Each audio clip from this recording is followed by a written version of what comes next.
Welcome to Directly You. It's the 137th episode of Directly You. Directly You, what is it? It's our podcast. Who are we? Fanatixfour. I, AJ, am one of the Fanatixfour. Parker, the other one.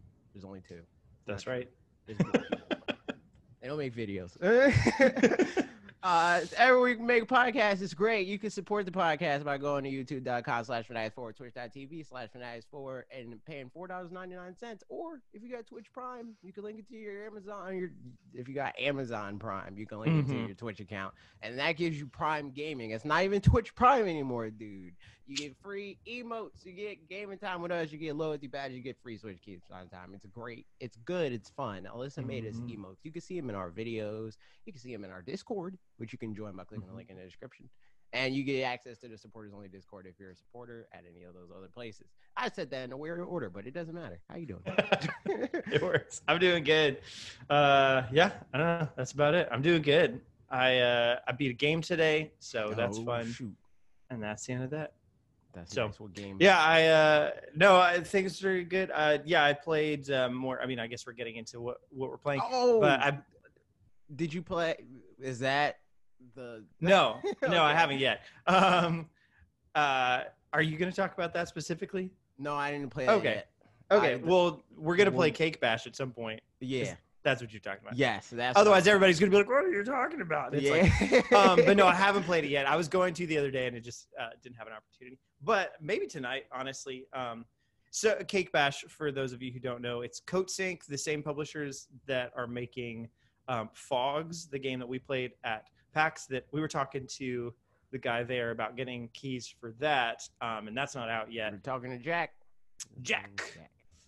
But he did give us some keys for Jack. Cake Bash, which apparently is it's a like party game, mini game sort of thing within the kind of Mario Party-ish something. But I don't really know in what context. It's up to 4 players. There's online as well. So yeah, I don't know. We'll play it and we'll let you know how it is. And then I think He comes out next he sent Friday. Bob a code. So Nice. maybe if Bob plays it, we'll play it on stream or something. Yeah.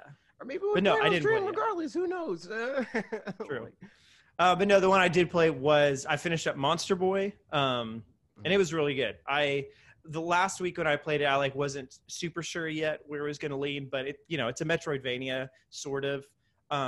So it's all, its quality largely is dependent on the power-ups that you get throughout the game. And I think the abilities get a lot more interesting as you go through. And so that's just fun, backtracking and all that stuff. But yeah, I had a great time. I beat it, just a little bit ago today. So there it is. It clocks in about, it was 16 hours and I was 67% complete. So probably 100%ing it would be an extra couple hours. So probably about 20 hours total playtime.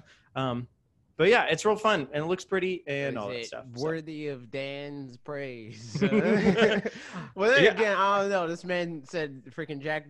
I know.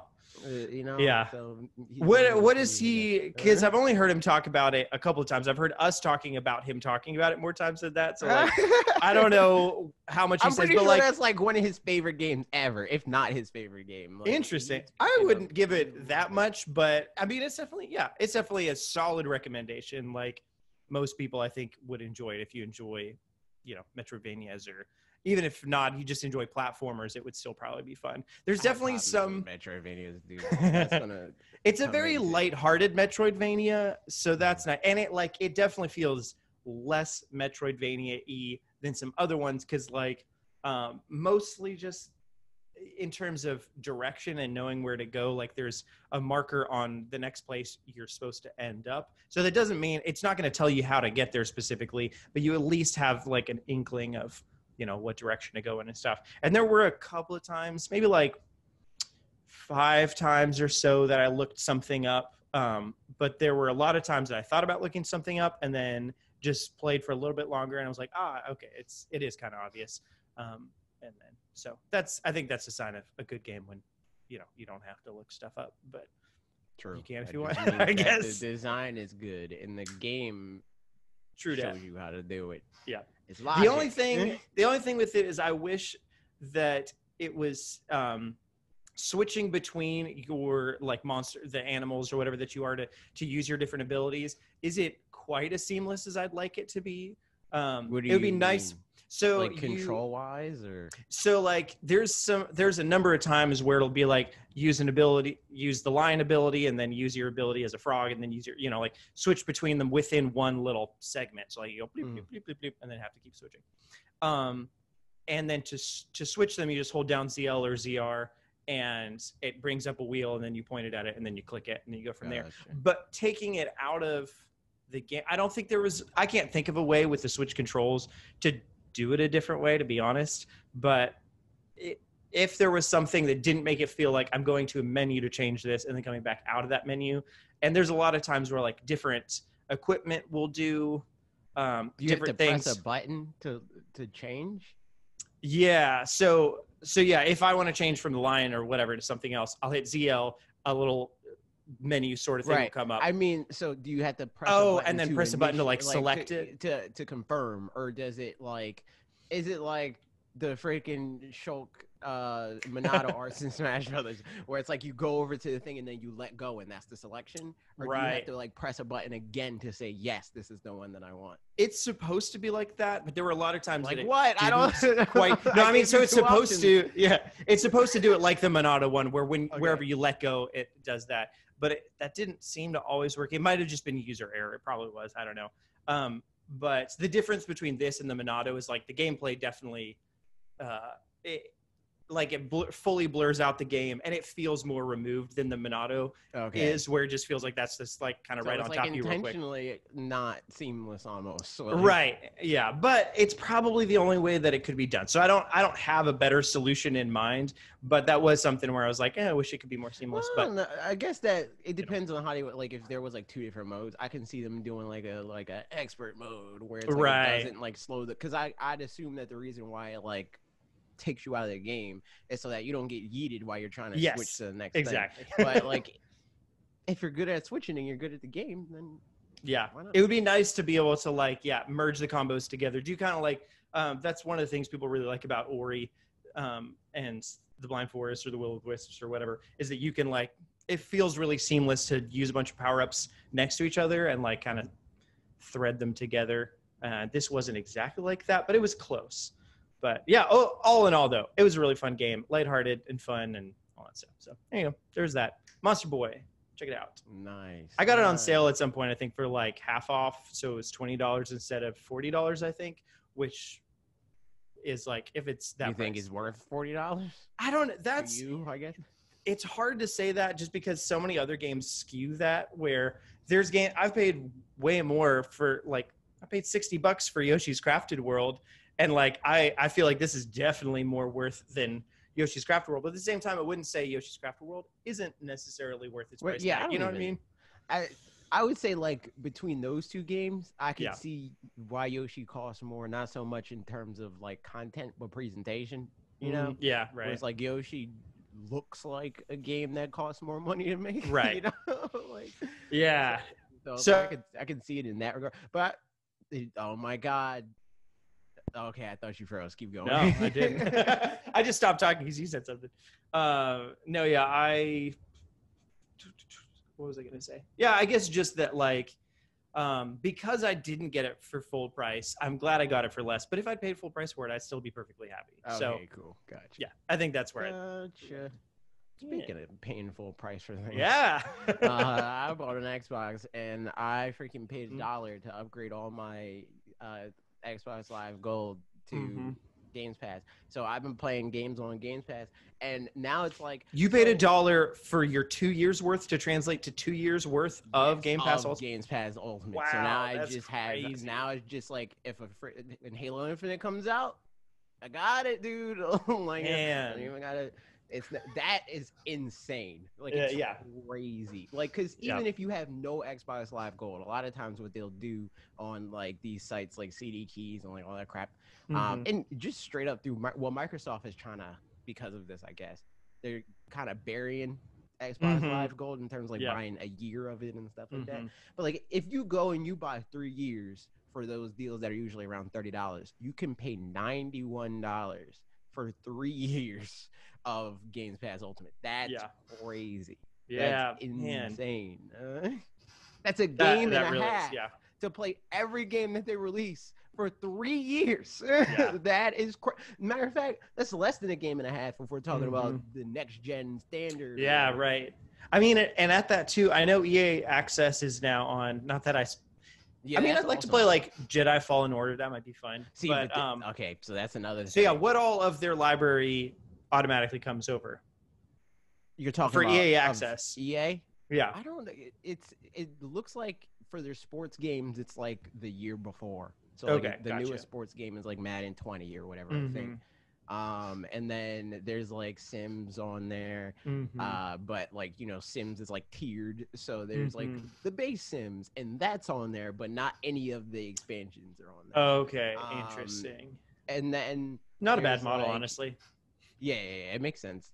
I mean, Sims should just be free if that's how they do it. But like the base game, like Sims 4 should be free, and then all the other crap should cost money. But even with that, like I was playing it just before this. Even if they made Sims free and then they kept all their other stuff the same, it's still crazy greedy, dude. Like, it's insane because it's like every expansion's like $30-$40, like, and there's like 10 of them. So oh my goodness. Okay, wow. Yeah, that's like, oh yeah, no, that's not I mean, happening. if Sims is like your game, you know, in the same way like WoW or whatever. I can see that being a thing because it's very much so. Like when I was playing it, I was like, oh no, this is Animal Crossing again. Oh no. I might just end up be playing this like I was playing Animal Crossing. Who knows? But I jumped into that. But that was the last thing I played. So let me go back. Let me freaking rewind. So the first games that I downloaded, I went which YouTube will not be doing this year, by the way. But rewind. Dude, dude, it's gone. But yeah. So the first thing that I did is I went through and I searched the games by console or whatever because they like divided up. Like these are all our Xbox games and these are our 360 games and these are our Xbox One games and Xbox Series. Do they have all of their? So I know they have all their current first-party titles from like all the Xbox One first-party titles. Do they have all of their first-party titles from Xbox 360? I mean, and Xbox original as well? No. Okay, gotcha. No. All the ones that are supported, like there's like Halo 3 and like that type of stuff. Well, Halo 3 is part of the Master Chief. But yeah, whatever ones they brought forward that are backwards compatible, if they're Microsoft games, then yeah, they're on. Oh, interesting. Okay. So how many is that? Probably like, I don't know. It doesn't matter. But I have no idea. I didn't go through and count. But so like the first batch of games that I downloaded was all the stuff that was like, this is Xbox Series enhanced. But like to me, it doesn't really like the only thing that is going to matter is if like the games that were 30 frames per second and are now 60 frames per second. Because I still don't have a 120 hertz TV. Working on that. Probably won't get one on Black Friday because right now it's like it's so dumb. I hate. So I went on Amazon. This is a tangent, but it's still related, so it's fine. I went on Amazon because I was like, I need a freaking 120 hertz TV because otherwise, why do I even have this? I mean, I'll get to that. There's still a reason to get it, right? But as far as their advertising, the bulk of why they're saying the next generation's here is 120 hertz, 4K, blah blah blah. So it's like I gotta get a 120 hertz TV. All TVs. Their marketing for their refresh rate sucks. It's terrible. It's scummy, and they should all feel bad because they have like these fake terms like motion rate and like that sort of stuff. So it's like there's like there's TVs that have 240 motion rate, and your head says, "Oh man, that's a 240 hertz TV." Nope, a lot of them are 60 hertz. Wow. 60. What are they even like? What are they claiming that means then? Like so basically a lot of the times, well, most times, if that's what the case is, if it's 60 hertz and then it's 240 motion rate or whatever, that means that they like through software make up frames. So it like smooths it out, but it really just makes everything look fake. And it doesn't even, I don't even think it works across the board. Like, I don't know if that would apply to like Xbox games and like stuff like that. So, I mean, similar idea to like checkerboarding 4K kind of a thing. Yeah, where it's similar to that. So have you ever seen like one of the earlier 4K, like the earlier 4Ks that were like first coming out? they Mhm. pretty much all did that, and a lot of like Okay. the later 1080p TVs. I think I have. I only remember. I remember going to some relative's house that had a new TV, and I think it was. Yeah, it was. I don't know that it probably wasn't 4K, but I think it was doing some kind of like increasing the frame rate or whatever. 'Cause And everything looked awful. I it hated it. like it looks like a home movie or something. Yes, It's it like, does. like, oh, like what is going on? It's here? crazy. It's funny too how like I watched a video recently that was somebody took some scenes from Mulan and they put Mulan 24 frames per second and then 60 frames per second. And then again, I don't know how they did this, if they pretty much just smoothed it out or whatever. And it was really interesting because some of the scenes are like, yeah, that actually looks kind of good in in 60 frames per second. But then a lot of them, it's like, nope, it looks like a video game, which is good for a video game. Sucks for Mulan. Like that's not what I want that to look that's like. what they made it with those limitations in a lot of cases. I mean, I would say probably in the case of Mulan, like when that was made, it was definitely like a limitation. It was not something that they were like, you know what, we're making this 240 frames per second, and you know, like, that's not going to kill our animators. I mean, not that Disney cares that much.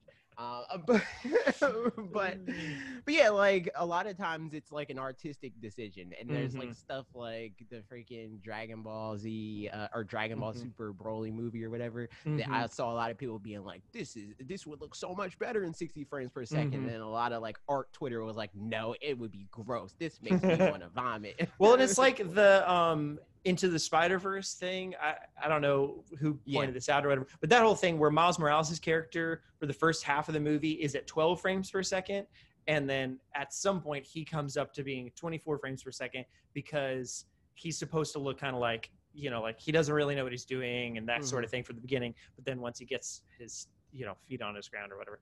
That's not a saying. Once he figures it out, once he gets good at it, then they up his frame rate to make it like him look smoother and less jittery, which is like, yeah, artistically, that's super cool to have those kinds of decisions. And it translates. Like, you don't really think about it, but like it does, Right. But nevertheless, but all that to say, I was looking at freaking 4K, TVs.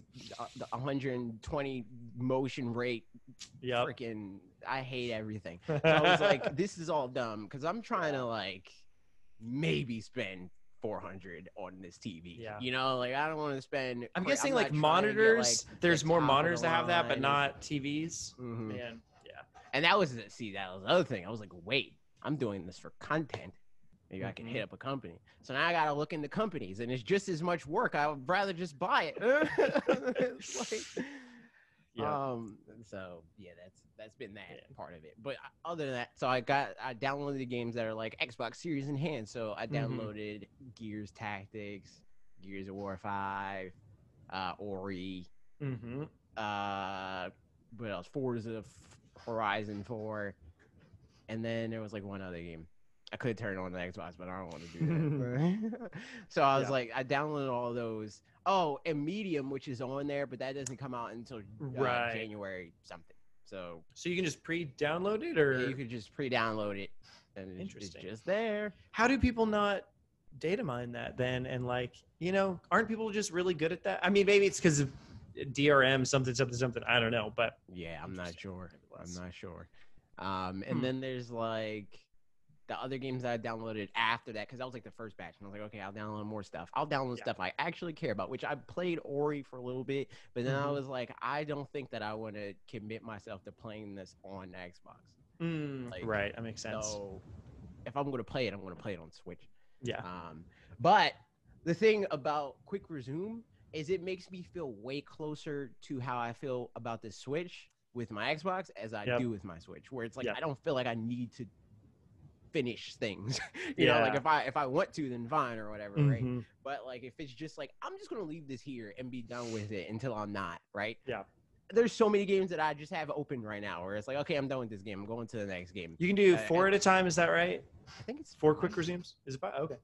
I don't know. Yeah, I didn't hit the limit yet. It didn't tell me that anything was a problem. But But no, that is awesome. Yeah, I'm down with that. It's the best feature on the console for free so far.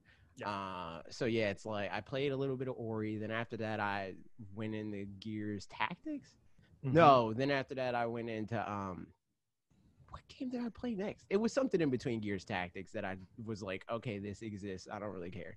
And then that's what happened with Gears Tactics. I was like, I don't care about this gameplay at all. It kind of reminded me of that codename Steam on the 3DS. Oh, okay. Yeah, It's like yeah. that historical like Gears of War Fire Emblem game. Yeah, Like, yeah, right. Is it what like the a game's like. steampunk kind of vibe as well, or No, when you said it's historical? Gears. I mean, well, Gears of Okay. War is kind of like steampunk-ish a little bit in terms of like the type of tech that they have. I know like so little about Gears of War, honestly. Yeah, man, it's Gears, dude. It's whatever, man. It was a Fire Emblem shooter, and I was like, Nice. I don't care about this at all. So now I stopped playing that, and then I started playing like other games like Forza, whereas like I downloaded that, but I didn't try it because I was like, this is just a game that I'm downloading because it's like the easiest one to be like, look at how pretty the graphics are. It's a racing game. So that happened. Then I played Destiny. And I was like, this is another game I don't care about. But then I freaking downloaded Moonlighter, which is a game that I was kind of I'm a little interested in this on Switch, but not enough to make a video about it. So like, don't send me a key. And they didn't send me a key. So now I tried it on Xbox, and I was like, yeah, this game's fun. But then it made me mad because I went to the boss, and then I freaking pressed the button to attack him, and he attacked me first, so I died, and I lost all my crap, and I was like, ugh. Sucks. I know the podcast guys are really into that game. I don't know. I remember them talking about it a while back, but yeah, I heard them talk about it a bunch of times. I'm like, man, I kind of want to play it, but then I had other things I was playing, so I didn't. But that's awesome that you're liking it. So yes, Moonlighter. And now I was playing Sims, Nice. which like that whole thing. Like everybody's like, man, there's nothing to play on Xbox. There's no next gen game, blah blah. I don't care about literally any of that. Like the fact that I can just jump in and not feel like obligated to play or finish any of this crap is the best part about it. Like like the thing about like the PlayStation 5, which I have PlayStation 4, so again, I don't really care that much, especially since I don't have the 4K TV 120 hertz. I don't care to play the one game I care about on there, which is Miles Morales. I just play on my PlayStation 4. But on Xbox, it's like I have all these games that I have not played that I could just jump into for the $1 that I spent whenever I want. Like that's freaking dope. And it makes me hope that the next Switch, like if any other, like I don't care about any other feature, keep it freaking 1080p or whatever, keep the screen 720p. But if I can open 5 games at once and just leave them suspended, I would pay double. Like I would pay 500 plus just for the current Switch specs or whatever with just that capability, because that is a huge game changer for me of just being able to like hop into a game and leave whenever. Yeah, no, I mean that's definitely one of my favorite things about the Switch, just because like so often I'll have to put it down immediately and like, ooh, look at that, fancy. I don't like well, this is just an Xbox thing, but I don't like the freaking. I don't like how. I don't like how clicky the D-pad is. I don't like it. It's too clicky. It's too clicky. Like I have no opinions. I like a little bit of click, but that's too much click. You know what I mean? Yeah. You know what I mean, dude? Yeah, that's a whole click track right there. This is like on the other spectrum where it's like it's not clicky enough, dude. That's is that the Switch Pro? Okay. No. Yep. Man.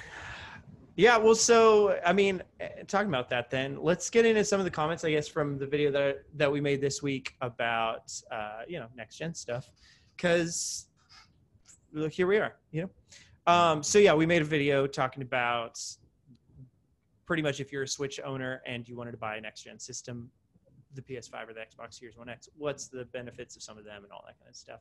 But yeah, we got some good comments. So Topic Crew Games and Geeks says, I'm going to wait because most games that I want is going to be on the Switch, like Ys 9, Immortal Phoenix Rising, and the Legend of Heroes franchise, to name a few. But leaning towards the PS5 because Microsoft and Nintendo partnership.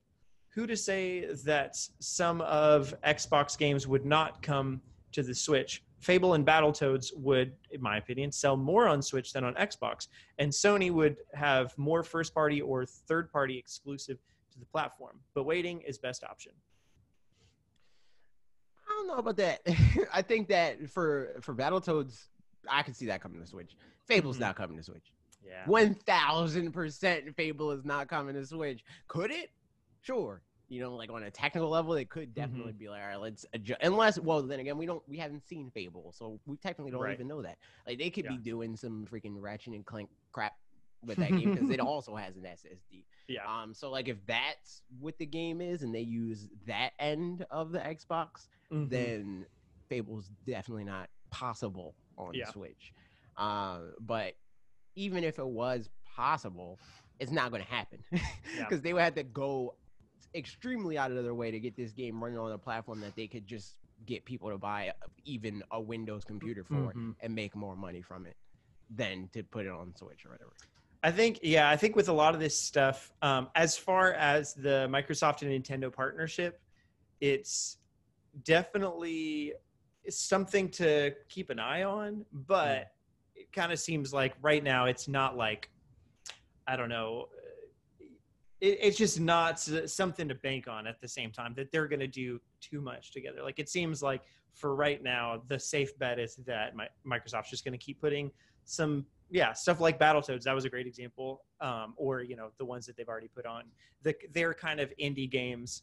But especially since Nintendo seems to have said no so far to like Game Pass and all that, the whole like Xbox ecosystem being on the Switch, it feels like it's more, not quite all or nothing, but it's all or just a tiny little bit. And so, I think that like there is a future for like Game Pass on Switch, but I think that the only way that Microsoft would say yes to it and it be okay with Nintendo is if it was positioned as a secondary thing, where it was like, you have an Xbox, Game Pass on Switch is how you play your Xbox games on your Switch when you're not near your Xbox. Right. I can see them doing something like that.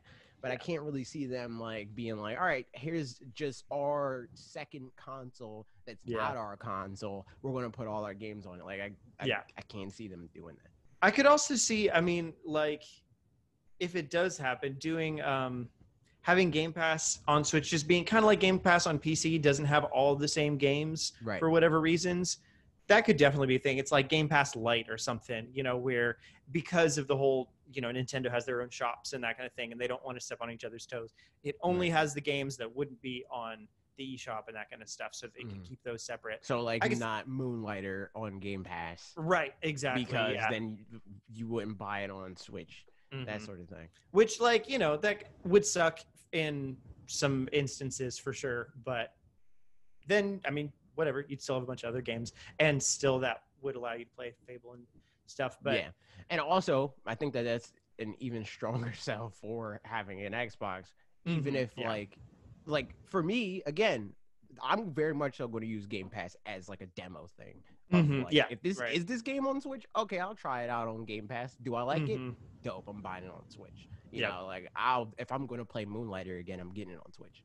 It's not really something I want to play on Xbox. And then like the big games of like, well, this is definitely not coming to Switch. That's when I'm like going to play it just on Game Pass or whatever.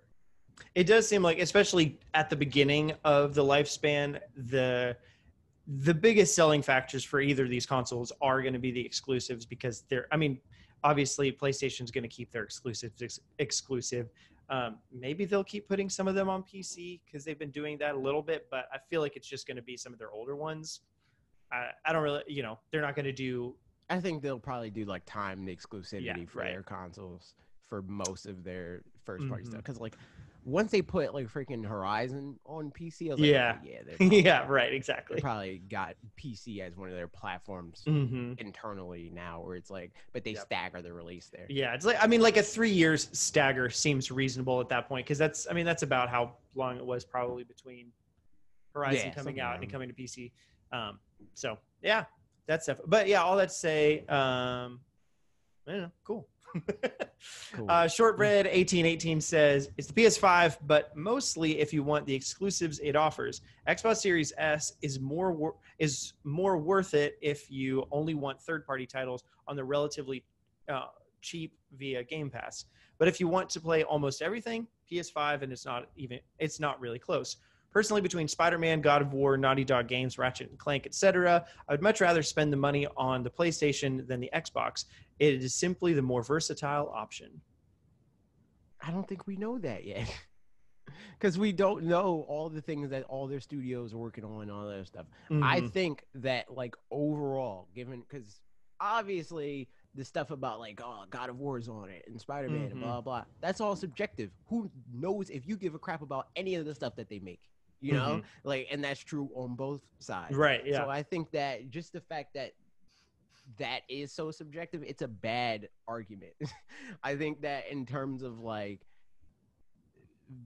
when it's just value, the PlayStation to me, just as somebody that's going to buy both of these Mm-hmm. things, is not worth the increase in price. It's not that their exclusives are not that much quote unquote better Mm-hmm. than the stuff that's on Xbox. Because Mm-hmm.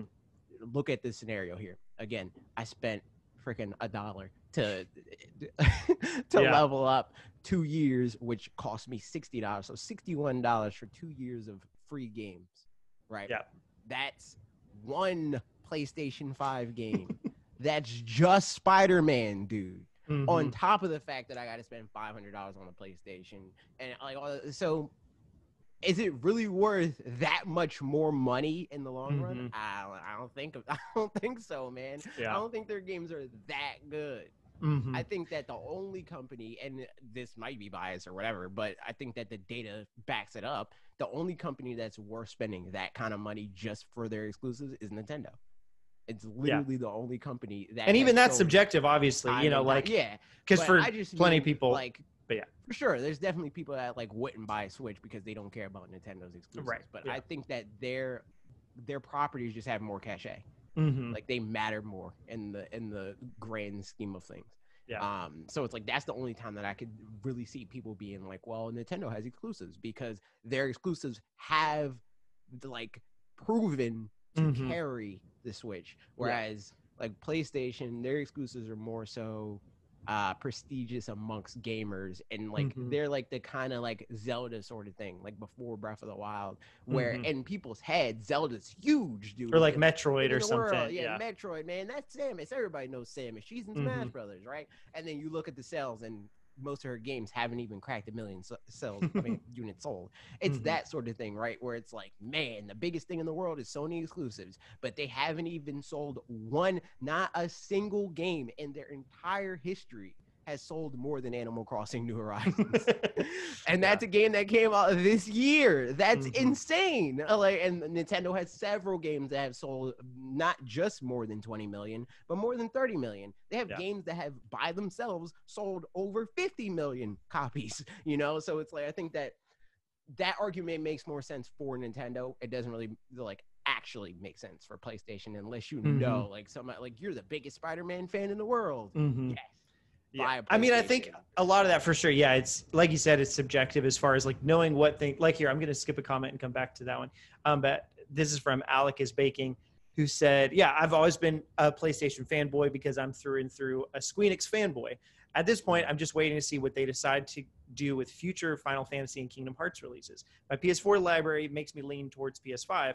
My nice new computer, xCloud, Steam, and rumors of Final Fantasy 16 coming out to PC on release day make me lean towards skipping this console generation entirely, except Nintendo, obviously." So I think, like, I mean, like Alec, if you got a exactly. PC, then you have an Xbox. Right. So I think it's, you know, it's a question for sure, like, where do your specific allegiances lie? And if they do lie with specifically God of War, Ratchet and Clank, whatever, then like that, it doesn't matter what the bigger picture is of like what's going to come to what or whatever. Like if the exclusives are there for you, then that's what matters. But it will be interesting to see.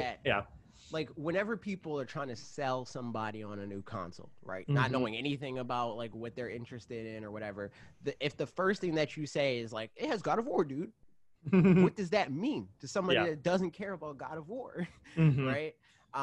So to me, whenever I'm talking to somebody that's like looking at the grand scheme of things and they want to play the most games possible and the bulk of what they're going to play is third-party games, because I think that that's just the bulk of the industry, you know? Like there's people that are like the like super enthusiasts like us that will buy a console just for its exclusives, but even then for something like Nintendo, right, is rare.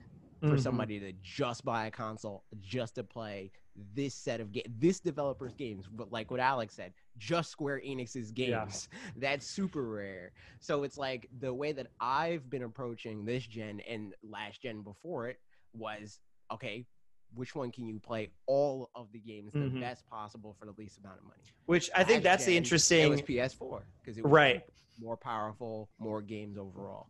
Now, kind of flipped.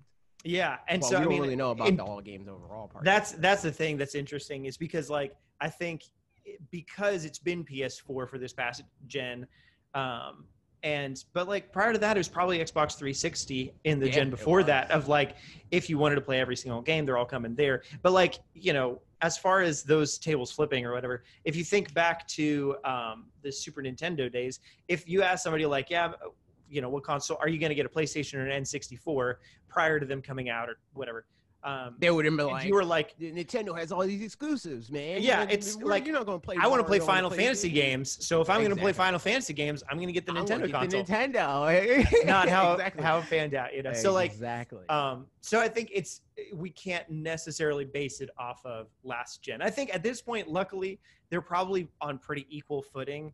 The question probably is still that Japanese support. Will it come over to the Xbox? But like the fact that their infrastructure is pretty similar makes it seem like, we'll just go ahead and throw it on there. And there's been a bunch more recently, like the Yakuza games coming over and like Final Fantasies coming over and stuff like that. Plus, there's like the big question mark of what about Bethesda? Like, we still don't really know what they're doing with Bethesda. Because then if that becomes a thing, I don't know, dude. I don't know, because at this point, Microsoft has more first-party studios than Sony does, and like they're not necessarily all proven or anything, but just in terms of sheer volume, like there's more of them. So it'll be over time that could snowball pretty well, but hard to say on the front end. Still throwing money around, so they'll have even more than that. So it's just I don't know. If again, like you said, if you're like a freaking giant Ratchet fan, you love God of War, you love Spider-Man, and like that sort of thing, then PlayStation is the one. But I think that's not even the people that are asking the question. Right. Yeah. Like if you feel that way, and that's what sells you on the console, you already know that you're a PlayStation fan. But if somebody's like asking the question, I don't think the exclusives is the automatic win button that it was last year. Right. Yeah.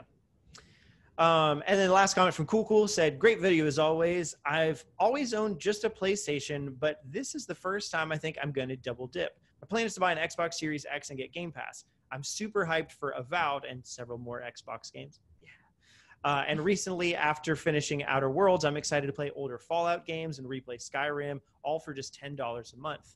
I'll eventually get a PS5, maybe toward the end of its life cycle when most of the good games have released and stopped being $70, lol. Currently, I'm not interested in any of their first-party games. I don't care about Demon's Souls or any of its clones. I can play Miles Morales and Sackboy on my PS4. I don't care about Horizon or God of War. I do want to play Ratchet & Clank and Spider-Man 2, but that's not until at least 2022. But that's like $570 for like 10 hours? No thanks. Yeah. That's exactly where I'm at. Where it's like I'm interested in more of the games that he said that he's not interested in. Like I want to play Horizon, and I definitely want to play Ratchet. I'm probably going to play God of War and stuff like that. Like I even want to play the original God of War that I could play on my PlayStation, right? But then I could play it for free on through PlayStation Plus collections or whatever their version it's called. Like so eventually, that's going to be the thing. But that's a big investment relative to the Xbox. Like it's huge. Like you're talking like if say you like 10 of the 20 or so exclusives that Xbox already has in the pipeline. That's all games that you could play on Game Pass. Say you like 20 PlayStation 5 exclusives. Those are all games that you're going to have to pay $70 potentially, if not $60 or sometimes $50. So it's like, are those games really that much better for you to be like, yeah, this is the easy win because I'm spending potentially thousands more dollars over the lifetime of my console. Like that's crazy to me once like that became the thing. Like once I started looking at it where it's like, that's like just launch. If I bought a PlayStation and like all I got was the games that I care even a little bit about, and I spent the $500 for the disc version of the PlayStation. I spent $70 on Spider-Man Miles Morales. I 70 on Demon Souls, obviously. That's your I kind of wasn't thing going for to sure. buy that, but I guess $70 on Demon Souls. And then Sackboy, what, Sackboy 60 or 50? No clue. I feel like Something 50 like probably, but I'd hope it's 50. But like that's crazy. Like that's a whole nother. You could buy a Switch Lite. 60.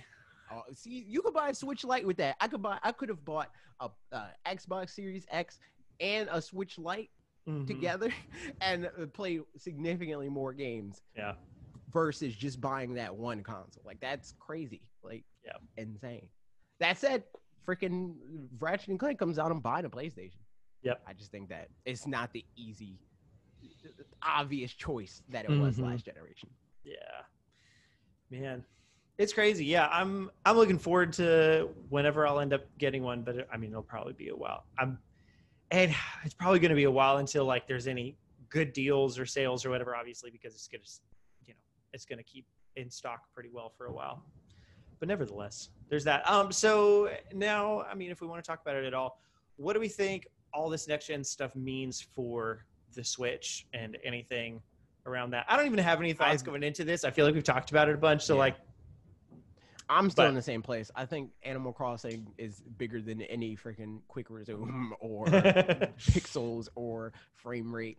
I think that they have a much bigger library. Their price point is a lot easier to swallow, except for the Series S. But there's a lot of stuff that people are like, a lot of people aren't even recommending that for the people that it's for, because it's like you buy the Series S and then you got what, 400 gigs or something like that. I think it's like 360. Yeah, like after that's the fact, and it's all digital. So right. It's like Series S. I don't know who Series S is for, unless you're. I think it's for. I mean, I think it's for the same kind of person as. Yeah, it's for the people like xCloud and Game Pass. If that's going to be all of your gaming. Which like, but even Game Pass, it's like you still got to install the games for Game Pass.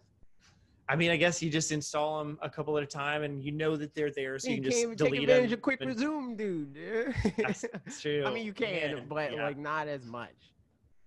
So like, I think that like if any Xbox is not worth recommending, I think it's probably the Series S. Yeah, and that's rough because that like. On paper would be the one that's like, yeah, man, if you're a casual I still gamer, honestly, even then, I feel like the fact that it's one of those things. I remember going to a Guitar Center and there was a $10,000 guitar that I was like, yeah, it's nice, but it's not that much nicer than this $1,000 guitar, which made me feel way better about that $1,000 guitar. I'm like, yeah, this is whereas like, I feel like having stuff above and below something else makes the middle price point look better. So I feel like you don't have anything above it, but having the Series S gets people thinking about like, maybe I could get something. And they're like, I guess I don't really want the Series S. And then instead of falling out and be like, guess I'm not going to get anything. It's like, well, I'm going to get the X then.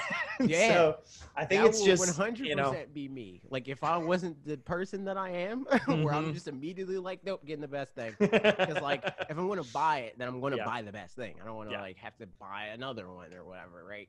Yeah. I would eventually land on X or PlayStation 5 if I was a freaking super fan of all their exclusives.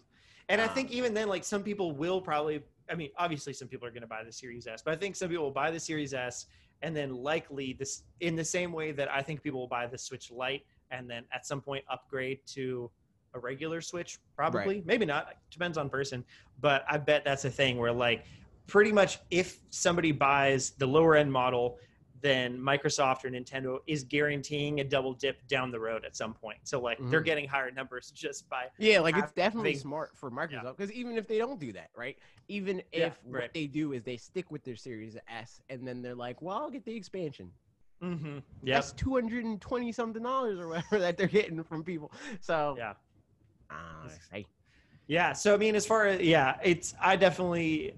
The question, I guess, being which do we think is going to sell the most for this holiday season? Because we'll get into Nintendo stuff about that. Yeah, I feel like it's still the Switch. I think Switch is still going to sell. Largely just because also, like supply is just a big question. You know, like if they had infinite of all of them.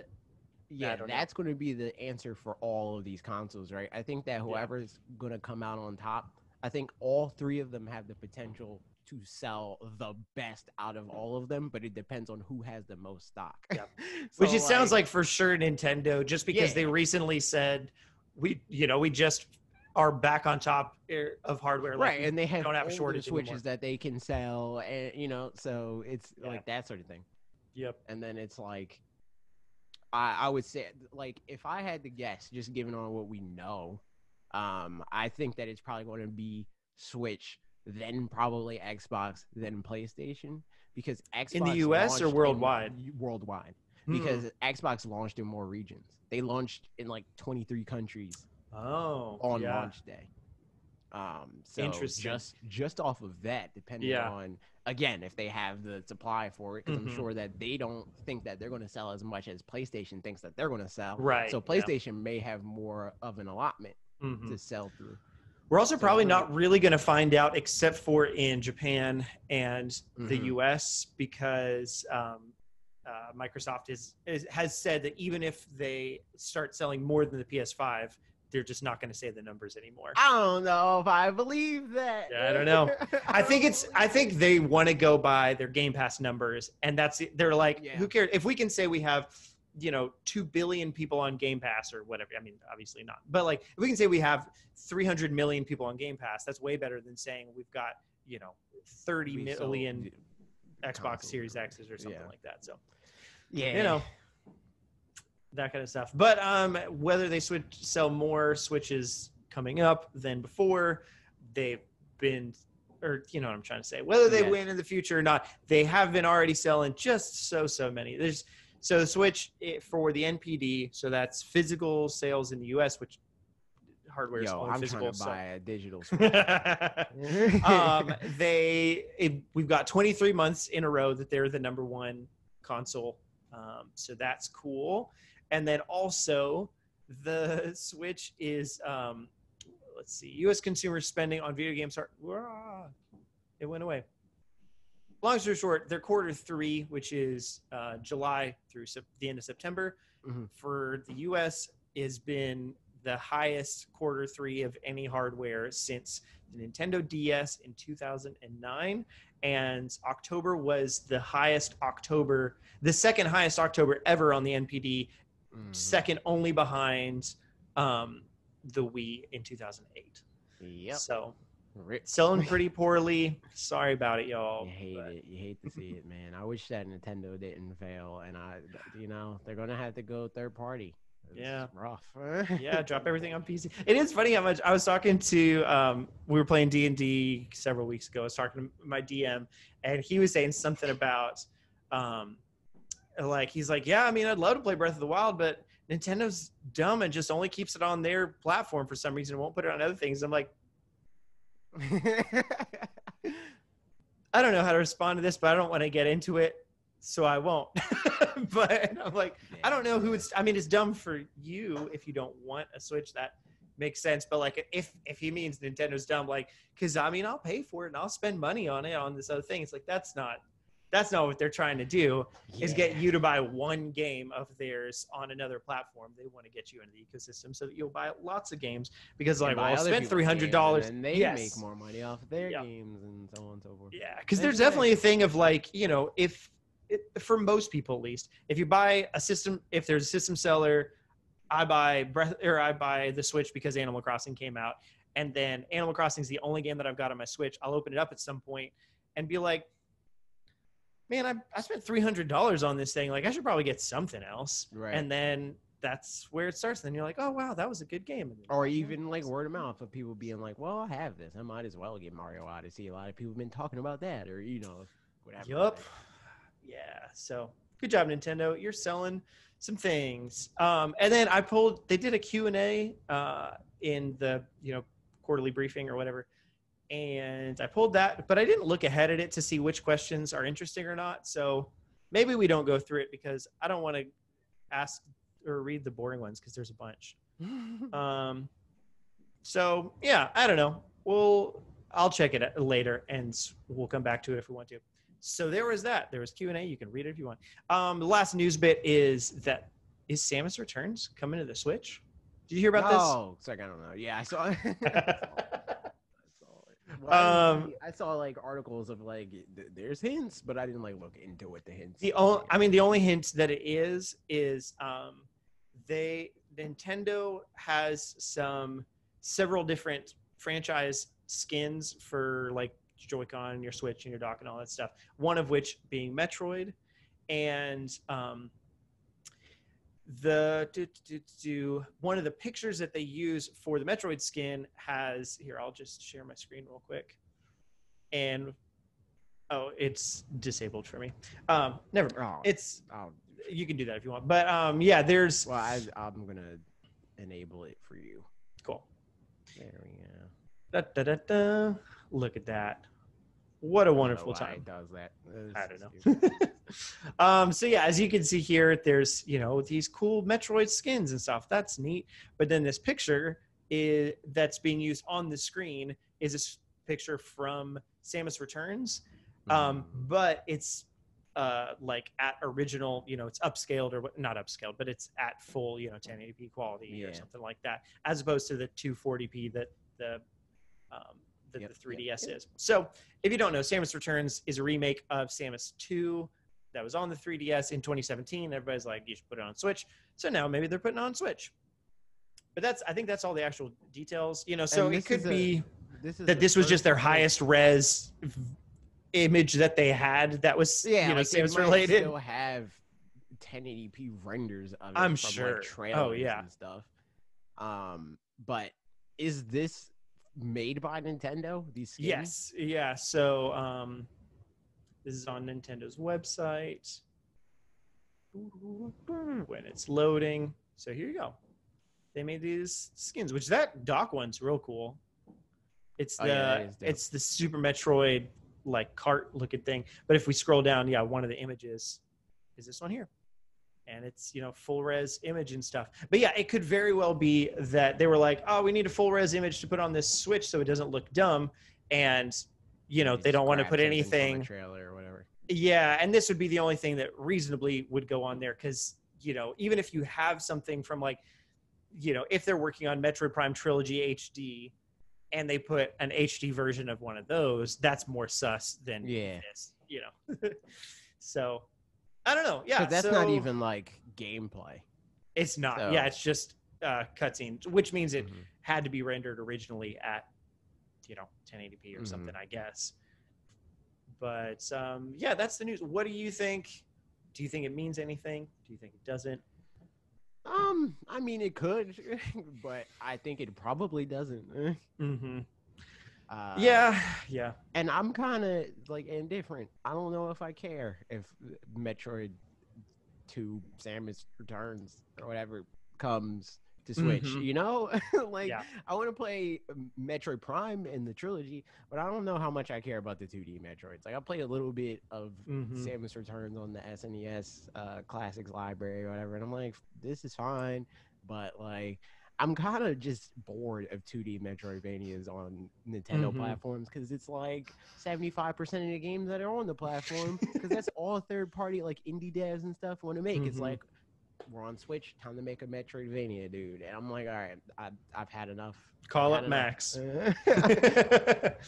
Yeah, I think with this, I think it should definitely come to Switch at some point.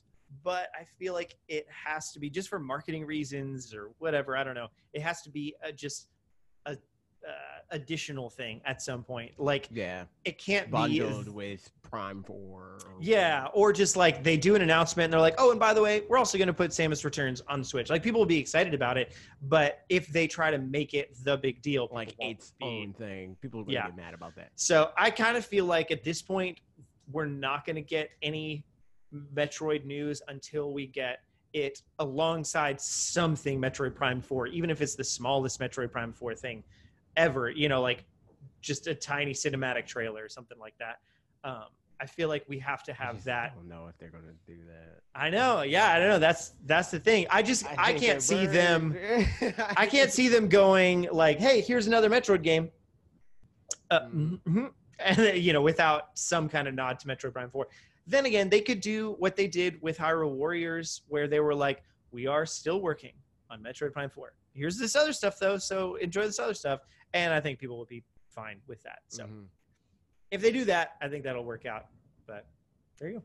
And I think, I wouldn't be surprised if that was a response to how Prime turned out. Because that's why they announced Metroid Prime 4 in the first place, is to try to soften the blow of Federation Force or whatever. Or what was it? It was this game. It was exactly. Yep. It was this game. And they were like, okay, we're working on Prime. Like, don't worry about it. Here's the announcement. And then that freaking bit them in the butt. And now they're like, we don't want to do this again. So we're just going to announce what we have for you. Or maybe it's a thing of we have been working on the trilogy. Here it is. And also, here's Metroid Prime Samus Returns. Or Metroid 2 Samus Returns. Yeah. Yeah. So there you go. There's that. That's all the news we got for this week. But now let's get in some comments from your video. It's true. Any thoughts on it before we get into the comments? We talked about freaking games that are on sale. Yeah. And I was just like, I don't care about the third-party stuff that's on sale because who cares? That's not the thing that people are like, man, third-party games never go on sale. Nobody says that. It's like Nintendo games never go on sale. So I'm like, here's a bunch of Nintendo games that are currently on sale. And now people are like, I wish you talked about games that weren't Nintendo games. And I'm like, dude.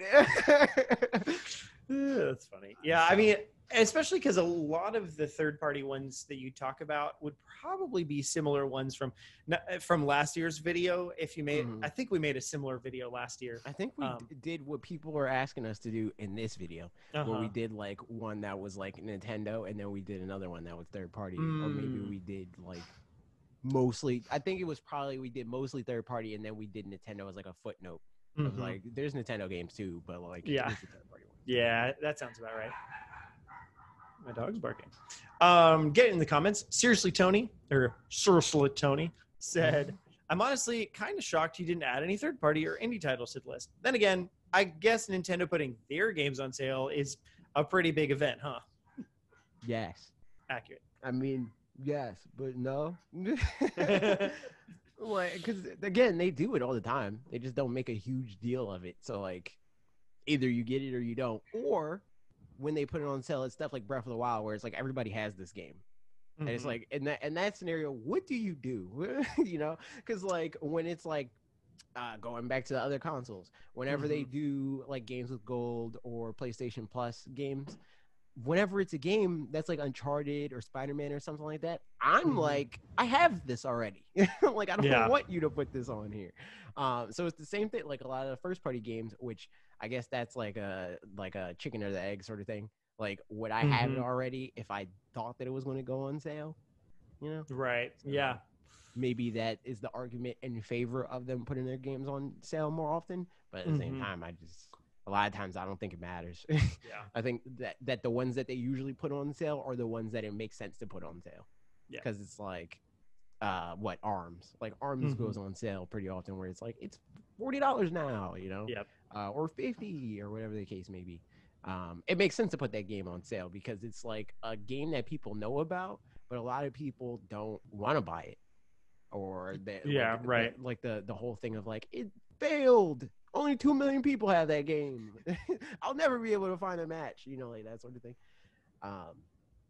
So they put those games on sale, the 1-2 switches, the ones that are notable and people know what they are, but they didn't light the world on fire. Yeah. Nice. Yeah. And then a comment from Goldfish said, had a similar feelings as Seriously Tony. Look at that. I'd be interested to see a similar video, but have it talk about indies or third-party games. Makes sense that you did this video using Nintendo IP since their games usually have more of a mass appeal. Also, Nintendo has not created a great way to gift download codes for indies yet. Here's some of my non-Nintendo recommendations. Gunman Clive Collection, $5. Gato Roboto, $8. Crypt of the Necrodancer, $20. Wargroove, $20. And Ashen, $40. Tried to give a good variety. I think all these went on sale last year around the holidays. Yeah, because I'm pretty sure those are all the full prices. So like on sale, those will be pretty cheap. You know? Nice. Yeah. I Yeah. mean, we can do that. Also, I'm curious about your thoughts, Go Fish Goldfish, on Ashen, because I looked into that one at some point and thought it was going to look cool, and then I read some reviews that were like, nah. So now I don't know what to think. Is that game $60 usually? No, I think it's 40. I think these are all the full prices. But he's saying they went on sale last year, so probably they'll go on sale this year again, which okay, cool. Seems like a reasonable thing. There you go. Yeah. Alec is Baking said, I'm loving the guest appearances in each other's videos. As far as game recs not in the vid, Dragon Quest XI-S and Final Fantasy X-10-2 is on sale a lot of places. Yo, I didn't know Alec likes JRPGs. You don't. I had no idea. I got FF10, 10-2. No. I got FF12 for Christmas last year and still haven't played it. So yeah. I'm excited to do that whenever it happens. Also, freaking 10-2 is the stupidest name, and I hate it. well, actually, no, it's not. It's one of the stupidest names. Is it more or less stupid than there being Bravely Default, Bravely Second, and Bravely Default 2? Yeah. It's in the same category. Okay. But it's that's why I revised to one of the stupidest, because they're the company that's responsible for every dumb title in the world. Yep. Every single one. Every dumb title you can think of. Square Enix did it. Yeah. So, it's a silly time. The last comment from YPCS said, picked up most of these games last year during the holidays and have not gotten around to play them all, but they're now cheaper. Maybe I should have waited. LOL. Thanks for the video. Great recommendations. No problem. Yeah, I would say like those games that I was describing, like the ARMS is the freaking Yoshi's Crafted World, like that sort of thing. Like if you're interested and you're like, I want to play this, but like I don't have to play it now. Wait. Yeah, but like the stuff like the Pokemon, the Smash Brothers, debatably Mario and Zelda, just get those. I think that like even Mario and Zelda, they go on sale pretty often. It's just like the games like Smash Brothers and Pokemon that will never. I think the thing too is like you can find a decent number of these same games on sale physically on a number of different platforms because the retailers will put it on sale. But as far as, because these are all the digital prices are these prices as well, right? I think so, yeah. So if so, like that's pretty different because like. I mean, they'll put some of these games on sale on like, they'll do like a January sale or something, you know, whatever. But anytime those happen, that's the only time that Nintendo games will go on sale digitally, which like, you know, it's nice to have games digitally on the Switch just because then you don't have to worry about bringing cartridges with you somewhere and forgetting them or whatever. So yeah, there it is. It's true. And that's all the comments on your video. Well, that wasn't all of them. That's just all the ones that. That's all the comments that I pulled specifically. Yeah. And all right, cool. And now we're going into the Q&A segment, and here it is. We asked for your questions. You gave them to us, and it's always very fun. YouTube community, we've got a question from Sam DS who says, "Do you think Sony will try to make a handheld game? Handheld again." Or does the worldwide success of the Switch show that there's no room for handhelds besides Nintendo's? Also, what's the likelihood of Game Pass being on Switch or a future Nintendo console? All right, so first question, no.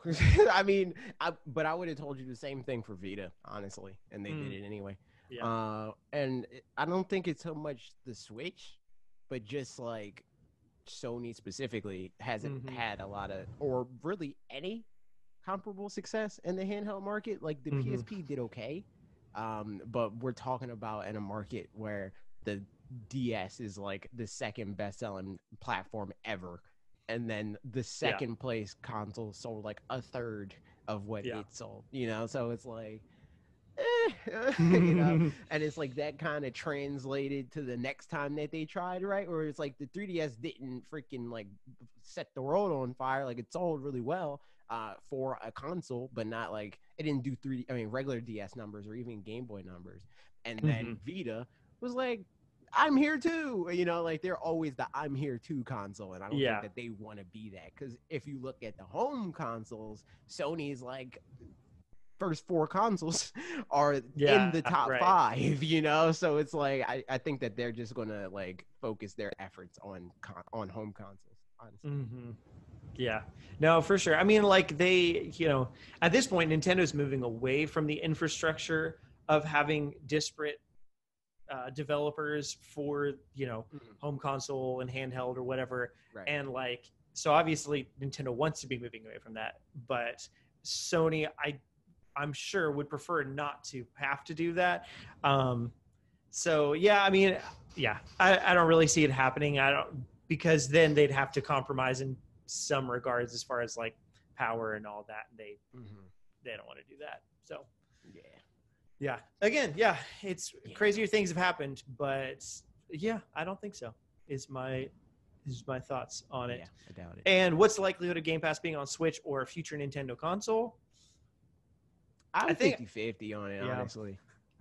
Because like it's all in the execution of whether or not it's going to benefit either or both or one of them, and who's okay with that possibility, right? Yeah. Like I don't think that Microsoft would be opposed to like the proposition being favorable to Nintendo as long as they get something from it, right? Nintendo, on the other hand, I don't think if it looks like it's more beneficial to Microsoft than it is to them on paper, they're not going to do it. You know? Right. Because it's like they don't see themselves as a software company, right?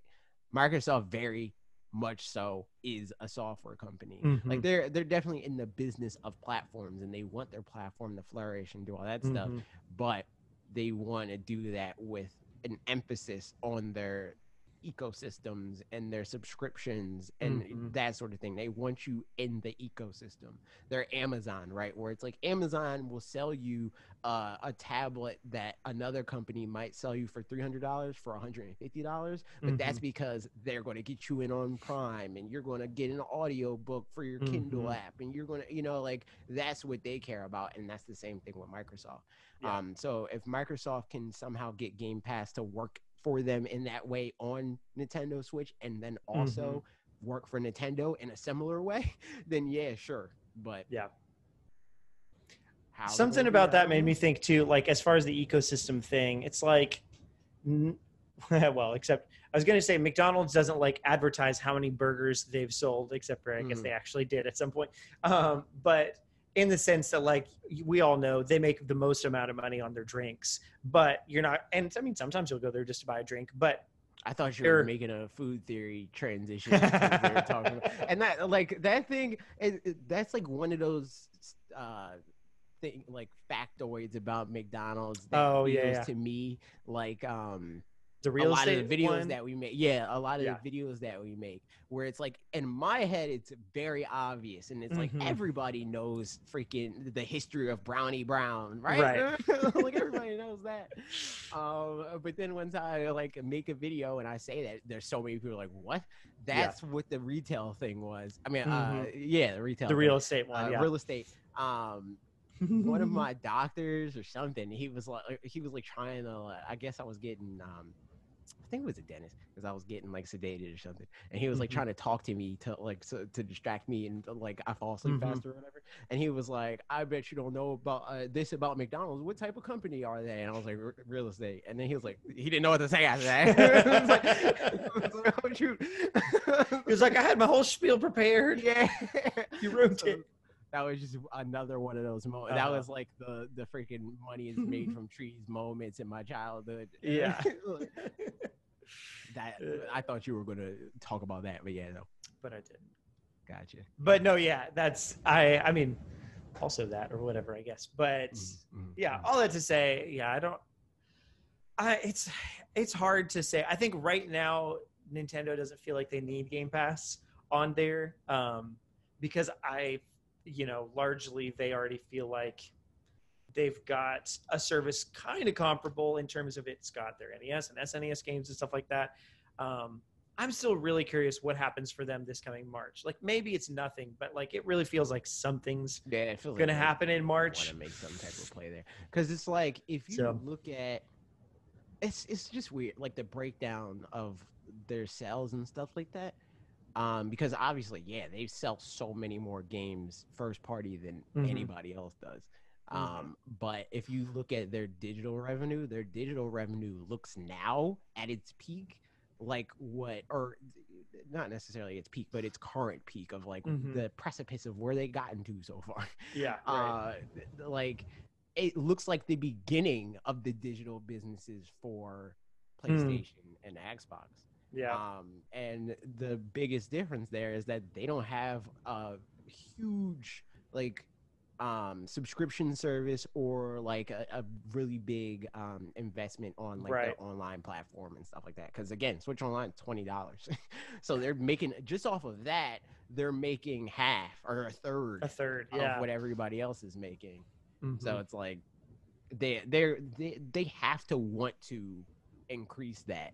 Like, I don't know how they're going to go about doing it, but they've been very clear that they intend to increase their offering and that they're not above increasing the price point to meet that offering, right? Yeah, and I feel like March is something, so we'll see. But yeah, so as far as Game Pass being on there, it's looking less likely right now, but we'll see over time. Goldfish Goldfish says, yo, discussion around modes of the Switch tends to focus around docked or handheld modes without much mention of tabletop. To me, tabletop is almost like a middle ground between the two. Do you consider the tabletop mode of the Switch just as an extension of handheld, or is it within its own separate category? I think it's an extension of handheld, honestly. Like, yeah. And tabletop mode to me is very much so like that's the compromise mode. Like there's never been a time where I'm like, yo, I'm freaking down to play tabletop mode. Every time I'm playing tabletop, it's like, oh, I guess it's like something of like I feel like I have to do it. Like I'll be playing Smash Brothers or something. I'm playing against somebody that's super sweaty, and it's like, oh, I can't play handheld against it. Sweat, I gotta sweat too. So I freaking take out the Pro Controller, you know. Yeah. So it's always the thing of like, I guess I'll play tabletop mode, but handheld mode and dock mode is like, yeah, man, I'm playing a Switch, and this is how I want to play it, man. You know, like, yeah. I feel like for me, it feels like just a last resort kind of situation where it's like I'm traveling, I don't have my dock because I packed Lite, and you know, but I've packed an extra set of Joy-Cons and I'm playing. You know, I got somebody who wants to play something, so like, let's just. It can even do this. Like we can even put it tabletop mode. Then we can play. Like, wow, what a time.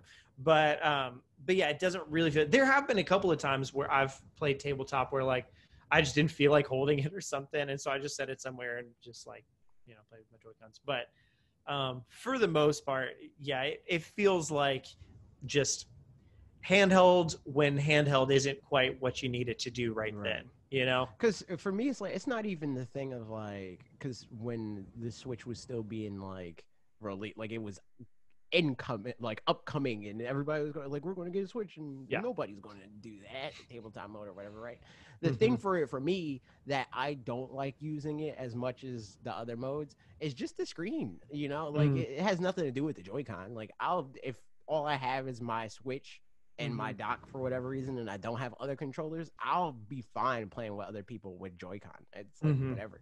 But the thing that is inconvenient for me is the fact that I'm playing on a 6-inch screen and it's like freaking on a table. Whereas if I'm playing handheld, if I gotta like have the screen closer to my face, I can have it closer to my face. You know, it depends on the type of game for sure too. Where like some of them just it doesn't matter as much or whatever. But then there's definitely plenty of games. I remember playing Mario Kart like that with 2 or 3 players, and it was a little hard to see what's going on. So like that's definitely a thing. But I think it's a really good thing for it to have. But to me, it's become close to what the IR sensor is or something like that, where it's like it's a thing that I like that it exists in the Switch, but it just doesn't get used all that often. But even then, I think that it's like because it's a lot more useful than the IR sensor. Yeah, for sure. The IR sensor isn't useful because they don't use it useful. You know? Which honestly like kind of sucks, but like HD Rumble's sort of gone that way too. Which like, but I wonder how close the execution is on the development end, and whether or not that becomes more common now that PlayStation has their own version. Right. Yeah. HD Rumble. Because like Yeah. Bob was talking about, and it was like weird to me, but he was like, the reason why he thinks that people think that, and maybe he's right, but the reason why he thinks people think that HD Rumble or PlayStation's The haptic feedback or whatever. Yeah, their haptic feedback, whatever the buzzword for them is. Yeah. The reason why he thinks that they think that it's great is because it has a speaker, but the Switch also has a speaker. So Yeah. like you have HD Rumble in the Joy-Con when you're playing handheld mode, and it wasn't like, I mean, Nintendo positioned as like this huge revelatory moment and stuff like that, and like people that play 1-2 Switch was like, yeah, this is dope, but for whatever reason, people are like, this is a whole new thing. It's completely different. It's way better than HD Rumble. And maybe that's like people that are PlayStation fans that don't have Switch or whatever.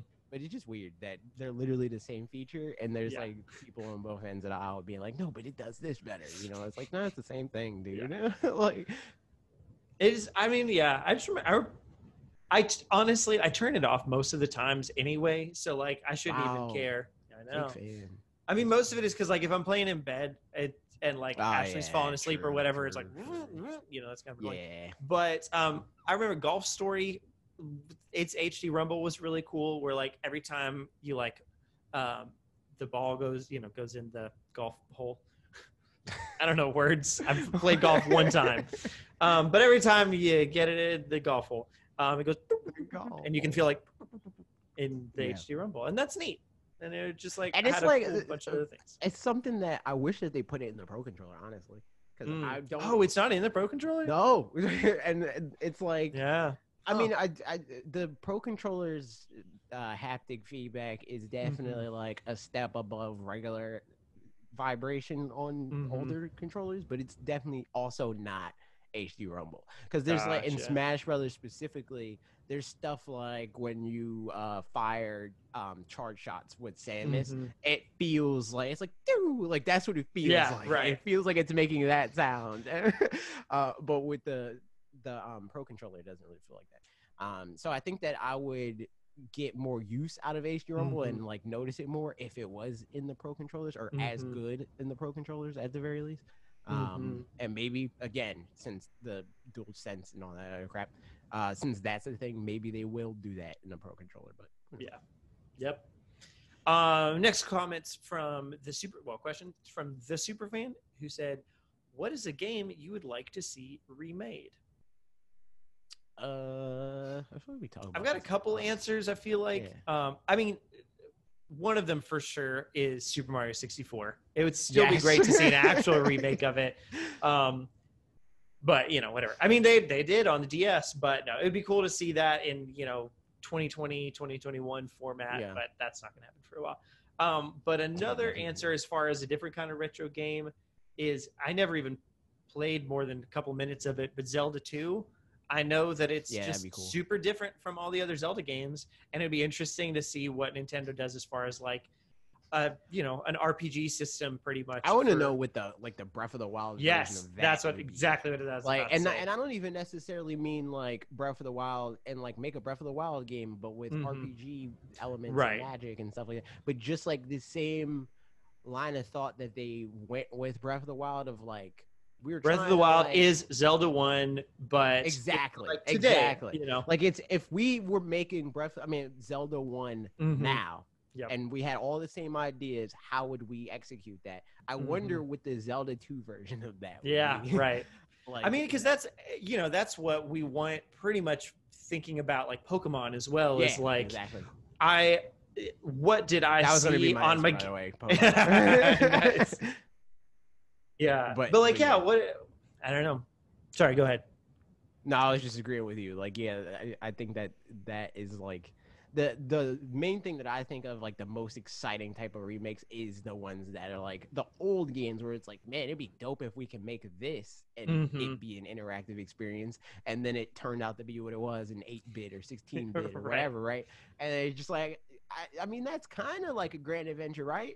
you know. But like anything, honestly, like a Mario game would be way less interesting in that regard. Like Mario Land, because Mario's just Mario. Because you're still jumping on stuff. It's a more accurate representation of what the thing is that you're doing versus, you know what I mean? Like, because a lot of times what Nintendo does is like Nintendo makes the game that they can make for the time, right? Like that's why Wind Waker still looks great. I mean, Wind Waker still looks great is because they made Wind Waker look great just generally. They didn't say like, all right, man, suspension of disbelief. This is real world Los Angeles, you know, like they didn't do that. They were just like, we can make this look like a Pixar movie or whatever, right? So let's just do that. Right?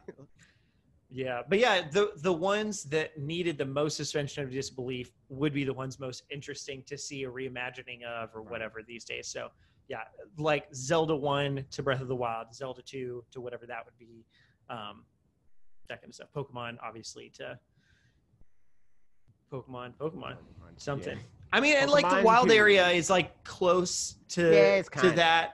But you know, it's just not quite there yet. And it's especially still not, because it's like with Pokemon, the thing that people are like, and Let's Go sort of like mess with the idea of this, but like with Pokemon, they're like, how would they have like endless encounters? Like you'll run out of encounters and stuff. Like no, like they can like fly in or like freaking burrow through the ground and stuff, right?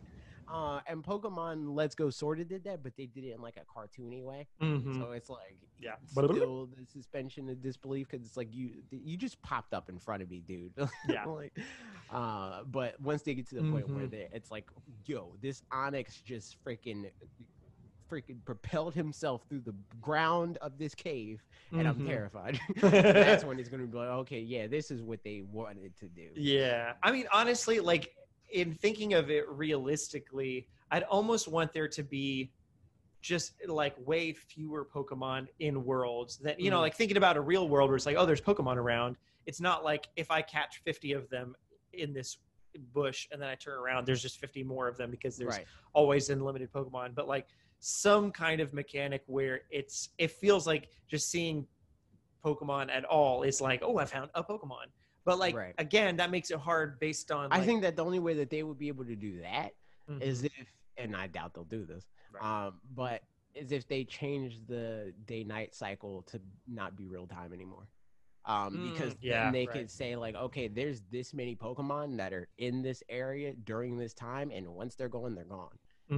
But then like it's not morning anymore, it's freaking nighttime. There's more Pokemon and they're different Pokemon, and once they're gone, right?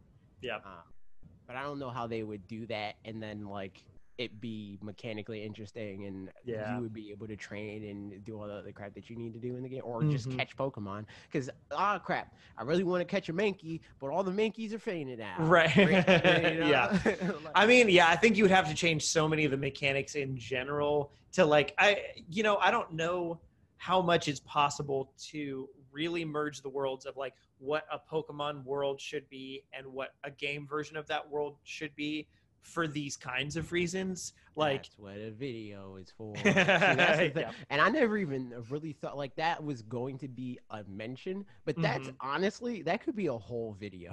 It's just like how the Pokemon are handled in the world, just how you feel about seeing a Pokemon, because right now you feel a certain way about seeing certain Pokemon, like you know, in Crystal or whatever, like, oh, it's Suicune randomly just in the, you know, hanging out in this patch of grass or something like that, and like that's dope, or a shiny or something, and those feel awesome. But like finding a Pokemon in general feels like a nuisance, whereas like Ash, if he's out in the world, he's like, oh, there's it's a Pokemon. Like, okay, whatever. Like I think it really just depends on, I mean, we can make a whole video about this. We'll come back to it.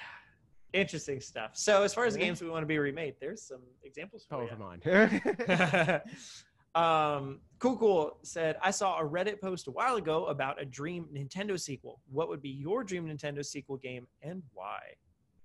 Pokemon. I'm going to avoid obvious ones. Well, no. I want a Splatoon sequel that has like a more robust story. Like, that'd be cool. Or not story campaign, a more robust campaign. I don't really care about I mean, the lore in Splatoon is like interesting because it's like the typical Nintendo, like, man, this is not really a kid's game. Like, in terms of like the story being about everyone died, and then years later they emerged and evolved. You know, like, that's not really. Yeah, it's like, dude, that's dark, but yeah. But yeah, like a Splatoon sequel that focused more on like the idea of a campaign would be cool. Yeah. I'd like to see, honestly, a spin-off still for Splatoon of some regard, because I just feel like it could be well designed. It definitely has potential for that. As far as a sequel for me, I mean, some obvious candidates, obviously, something Golden Sun, something all those. But I kind of want to say, like, yeah, a 1080 game. I know that's also kind of an obvious one for me because I've talked about it before, but like, I just really enjoyed 1080 Avalanche on the GameCube, and I would love to play some more of that, like slightly more fleshed out version of that, whatever that looks like in today's day and age. 2160, dude. Doing that math. Like a swap. No, that's just resolutions. Like, still math. I mean, true, right. But I didn't think about it as math. It's memory math. Like, it's the resolution for 4K. Yeah. I feel like there's a lot of other examples, but I'm not thinking of them right now. So, yeah, we'll go to youtube.com/fanatixfour. Yeah. Plenty of videos about that. Last question from YouTube community. Dispam Kid asks, will the Switch be Nintendo's last console due to the cloud gaming stuff? No. I'm more interested in this question than I am our answers, because our answers are just no. But I'm curious why that would even be a realistic thing. I guess is the idea that, like, now just anything that can run on the base hardware, they'll just keep making games for the base hardware, and then anything past that, they'll just do cloud versions of, and so therefore it's not that they. But it's just that they'll permanently support the Switch, I guess, is the idea. I think that even then there's a cap, because there's still a hardware cap on how much you can play as far as cloud gaming is concerned, because even like I don't get a freaking gigabit per second on my Switch. Like the Wi-Fi card in the Switch is not good enough for that, and even like the Ethernet, it doesn't have like 10 gigabit Ethernet, right? So yeah, I think that. For that, even I think that they would have to make more hardware, even if they totally shifted to cloud-based gaming. But also, I don't think that they're going to totally shift to cloud-based gaming anytime soon. Yeah, like we're talking, if they ever do it, it's at least 15 years from now. Yeah, like for Nintendo to be even mostly cloud gaming. Well, I think Nintendo cares too much about making hardware to do that as well. Where like. The cloud gaming stuff is a good stopgap for right now, but ultimately, like, they like making new hardware that they can build games around and do interesting stuff with. I mean, I don't think cloud gaming even threatens that. No, but like, especially Nintendo's approach, right? Like, maybe if cloud gaming like became the norm and like it was physical games are like movie theaters or whatever, right? Where it's like it becomes this thing of like it's all about the experience. There's no real like I don't want to say necessity, but closer to necessity than anything else. Like it becomes this thing that people just go to because they like the experience of it. Nintendo is much more likely to make more hardware because they want to change the way you play the game than the other platforms are. Because the other platforms, when they come out with a new console, it's because they hit their cap hardware-wise. They can't like render whatever, or they can't do ray tracing, so they got that sort of thing. But for Nintendo, it's like, we kind of want to add another button. Yeah, yeah, exactly. Yeah. So I can see Nintendo doing new hardware for that reason alone. Yeah, yeah, exactly. I mean, like, so many ideas in Mario Odyssey was that, they built the hardware around some games, and like they're like, oh, it'd be fun to be able to, try to walk around and see if some areas shake more than other areas or something. And like, sure, yeah, we can put that in there. I don't remember if that's exactly how that went, but it was something like that in any case. So, or even the Wii, like, yeah, it would be dope if we could play a sword game and literally have a sword. Yeah. Like that sort of thing. Yeah. Yeah, good question. Interested on your thoughts. Spam Kid, if you're listening, go comment down below on what you were thinking, or what were you thinking? No, but like what you meant by that. If or it was if you're listening just on podcast services, I mean, you can still go to that's YouTube also channel. true. Go to the YouTube channel and subscribe. But like, if you're not going to comment, then you can tweet it at us. That's also an option, or leave it in the Discord. That's true. And speaking of Discord, now questions from Twitter. Falcon asked, "Why are we now anti-fruit? Also, Pokemon Pinball for the Game Boy Color is the best Pokemon game. #fight me." Oh no, you're big wrong. At first, I thought he said that it was the best Pokemon game on the Game Boy Color, like on that, like if that's what it was. I'm like, yeah, I agree, because the other ones aged like garbage. But nah, in general, hard disagree. As far as the anti-fruit thing, I literally just said that because it was something to say, like we didn't have any like freaking revelatory moment of like we hate fruit now. I was just like, oh wait, did you say that on? Was that in your retweet on Twitter or something? Yeah, I said. Hold on, I don't remember what I said exactly. I'm going to find out. Also, I'm going to check if there were any questions that people posted on yours that they didn't. Max said, "Uncle Fruit." You said, "It's Q&A time. Ask us anything and everything you ever wanted to know, but definitely nothing about fruit, as we are now anti-fruit." I wasn't even in the know. I didn't even know we were anti-fruit. Yeah, so there you go. Our buddy Bob Wolf posted a meme. It's Sonic saying, and somebody commented on this. If you already got it up. Yeah. I'll pull it back up and screen share. Somebody commented on it and said, Bob's or Sonic's question is giving me Sonic's grammar is giving me a migraine, and I fully agree. It took me so long to read what this says. All right, here, can you see it yet?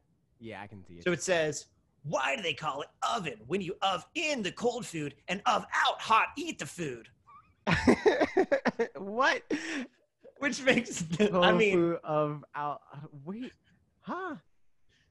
So why do they call it in? Why do they call it? Yeah, I get that part. When you in the cold food, out hot eat the food. I think it just is falling apart on itself. Hot eat the food. When you in the cold food, out hot eat the food. What? Because like this makes, it makes as much sense as far as like a pun as it being like oven. Why isn't it called out? But it's not like. And then it falls apart right at the end. Cold food, but out. Like it's not like what? Yeah. So there it is. I like how they did his ear though. That's depth. Oh, that is nice. And perspective. Mm-hmm. I like doing that in thumbnails. You do. It's true indeed. I've noticed. And that, like, once I started commissioning, well, now it's one person to make the thumbnails. It's funny the journey that I've made convincing them to do that. Where it was like the first one, I was like, "Can you do it so that like it's like his hand is reaching over the thumbnail?" And they're like, "Was that the My Hero Academia one?" Yeah. And it was like a thing of like, "What?" I'm like, no, trust me, just do it. And then now it's just like the default of like, "Yep, that's what I'm going to do. If it works, I'm doing it." Good stuff. So that's it from Twitter. Thanks, Bob. Good question. The world may never know. I still don't even understand the question. And then now, lastly, questions from Discord. We got one. Pat Green asked this one before I even gave the call out for it. So good job. You all can do the same. Nice. Gold just like star. Also, in Discord, it's Pat Green Poopsmith, and I've got to ask: is that Pat Green? Tell me, is that a Homestar Runner reference? I think it is, but I could be wrong. And I don't want to look it up because I'd rather ask because that's more engaging. So it's more personable. It's exactly that. So yeah, I don't know. I'm curious. Here's the question though. He says, "All right, I have a question for the next podcast. What do you think?" Makes me uncomfortable how he types podcast. What do you think, if anything, Nintendo needs to do to increase the appeal of the Lite? I guess the obvious things are A, reduce price point, and or B, let the dang thing output to the TV. I think that best thing for them to do is just decrease the price point and steer into the skid of like, it's our handheld. Remember the days of Game Boy when it was different? It's not anymore, but you can pretend, you know, like this is our Game Boy. It's $150, you know. And then probably like at some point doing a bundle with, I mean, they did the bundle with Pokemon, but doing a bundle with it that makes sense specifically for Animal the Crossing, Lite. New Horizons. Right, exactly. Well, and even exactly, because then islands and stuff like that. Because you wouldn't want to do like, I don't know, Smash or something like that on it because multiplayer. But you want to do a decisively like handheld game sort of thing, and something that makes sense to always be digital. Which, I mean, for me, everything's digital. But like, there's certain games that like Smash Brothers would be a game that people that buy physical games would probably buy physically because then they can like take it over the friend's house, right? So something like Animal Crossing, Pokemon, you know. Yep. But yeah, as far as, I mean, like the appeal, I think really the only thing holding it back is just the fact that the original Switch appeal is just better or something. You know, it's that like I think it's the but reducing the price point would definitely. I think that's what it is. It's like because you're looking at both of them, and like I said in the video, where it's like with this sale, right, where it's like you have Mario Kart 8 Deluxe, you have the Switch, you have Switch Online, then you're looking at like a $30 price difference between the value of this Switch and the Switch Lite. I'm really going to save $30 and not have all of that other extra stuff. Nah, I'll spend the extra $30, whatever. Yeah. But in a regular scenario where it's like I can spend $300 on a regular Switch or half that price on a Switch Lite, right? Where it's like it has more than half. You can get the capability, two Switch Lites for your kids instead of just one Switch for the family. Exactly. It's like whenever you can break it down where it's like in your head, it's like the whole thing about making a deal, the art of a deal, right? Where it's like when both people feel equally like they got over on the other person, that's when it's like, you know, that's a good deal. And that's how I think Switch Lite would feel like if you can break it down like that, where it's like it's half the price of regular Switch, but there's only really one thing that it can't do that the regular Switch can do. So that's a bargain, you know, like that sort of thing. Yep. Agreed. Duncan asked, well, first he put a freaky emoji face. Thank you for that. What are you guys' favorite holidays and why? Probably Christmas. Yeah. Christmas is probably best holiday. Yep. I would agree. I mean, I think, or for just like whatever the equivalent is for you. But right, yeah. Just because like it's the longest break that's not summer. And you know, it's like the gifts and like the family. It's like multiple. It's like Thanksgiving plus, and that's dope. I feel very few things about Thanksgiving also, for the record, because like just not having grown up. Thanksgiving is mid, dude. Like, yeah, like I don't care about most of the foods that are at Thanksgiving. So like even though it's like, oh wow, cool, we get to eat all these food, I guess, but it's like, yeah, but it's a lot of foods that I care very medium about. Yo. So you know, whatever. Real talk, all I do for Thanksgiving is I'm like, give me baked macaroni and cheese. I'm done. I don't want anything else. I'm glad that Ashley's family is a turkey and ham family, because like turkey's fine, ham's way better. Like, but even ham, I'm like, I can have ham whenever. Yeah, and turkey is mid. Like, it's fine, I guess. Yeah. But I'm not going out of my. I'm not freaking like. I know people like. There's definitely people that are like, man, it's turkey season. I can't wait to eat all this turkey. And like, no, I'm already tired of turkey. Like, just thinking about turkey tires me out. But like the thought of like getting a lot of turkey and then having turkey for forever because everybody buys way too much food for Thanksgiving and then they eat Thanksgiving for the freaking next month. You know? It's like, nah, I'm not down for that. Yeah. The only thing that, like I said, the only thing that I eat Thanksgiving is like I'll probably get like some ham and then I get freaking baked macaroni and cheese and then I'm done. I'm like, all right, we out. And then maybe pie. Yeah, pie is good. Yeah, pie is good, but I'm not huge on dessert just generally. I never really cared that much about Halloween. I don't feel like probably because it was so close to my birthday and then it was like, well, especially like we had fall break at my school over the week of Halloween. Whatever week Halloween was, that was just when we had fall break. So like I just never got to see people around my birthday because they would all be gone like on vacations or like holidays or whatever places. So that was always frustrating. But that said, Ashley loves Halloween. So it's become like something that we enjoy doing together or whatever, but like interesting how it's transitioned from something I didn't care too much about to now I like more. But yeah, definitely Christmas. I mean, all things like it's the only holiday I feel like I have specific traditions associated with it, you know, like I mean, even on the more like religious side or whatever, Easter obviously is a big deal, but we don't do specific Easter things besides you know, church related things, which I also go to church other times of the week, so like, or other times of the year, so it's not like that makes a big difference on that front. But as far as like a holiday like Christmas, it's there's a break, everyone's together, there's traditions going on. Christmas just feels like multiple holidays in one. It does, yeah. And it's the best of all the worlds. You get to give gifts, you get to get gifts, like that's fun times. And you get chocolate and like it's just all the holidays. So it's yes. True. So in conclusion, Valentine's Day. Obviously, I feel like I should, just given the proximity to my birth, I should hate Christmas. But fortunately, I didn't have the stereotypical kid born near Christmas experience. So I don't resent Christmas. And now I'm like, now that it's more likely because I'm not a kid and I don't live with my parents and stuff like that, now it doesn't matter about gifts and stuff. Now I'm in this space where nobody knows what to get me, you know, and I don't even know what to ask for. So So it's like, it really doesn't. It's like, whatever, dude. I'm mid on the proximity. True. Alec asks, naps, refreshing or awful?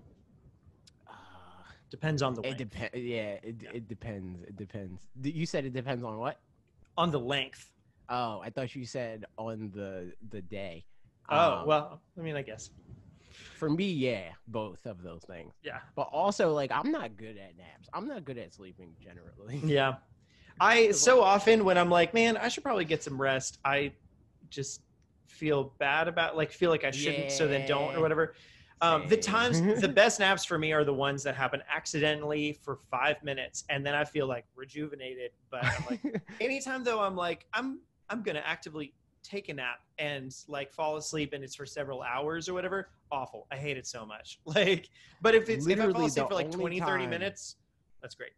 The only time that ever happens for me is when it's a negative thing. When it's like, I have nothing to do, and this is super rare, especially now. If it's like, I have nothing to do, I'm bored, I'm gonna take a nap. Like those naps suck, because like obviously I'd rather be doing something, but there's nothing to do.